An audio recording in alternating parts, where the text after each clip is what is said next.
السلام عليكم.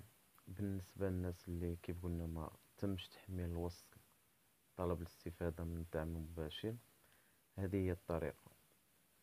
في البداية كنكليكيو على داك 3 ديال الشريطات اللي كيخولونا، كندخلوا لواحد الفضاء الخاص اللي تم إضافته من جديد. هاد الخانة الحمراء هي اللي كتجعلنا ندخلوا الفضاء الخاص بنا في الطلب. كنكليكيو عليه، كيطلع لنا هاد الصفحة هادي. الا كان رب الاسره ذكر كنكليكيو على ذكر، كان العكس انثى. من بعد كنحطو رقم البطاقه الوطنيه في الخانه الاولى، يعني بالنسبه لرب الاسره كيف كان مذكر.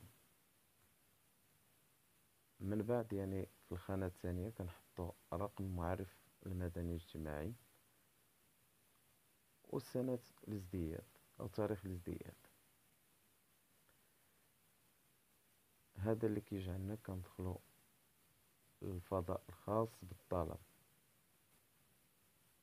كنأكدو بالرمز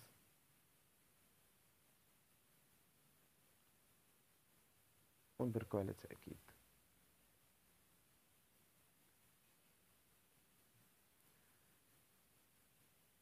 كندخلو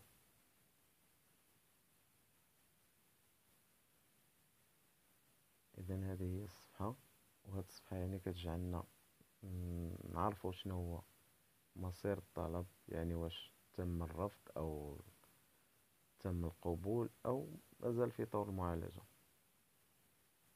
كنعرضو التفاصيل، نوركو على هاد الخانة هادي ديال عرض التفاصيل، كتخلينا نشوفو الطلب ديالنا من جديد اللي سبقنا درناه وما تحملتش الوثيقة.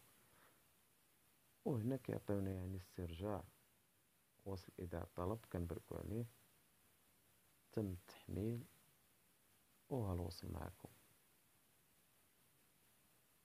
والسلام عليكم.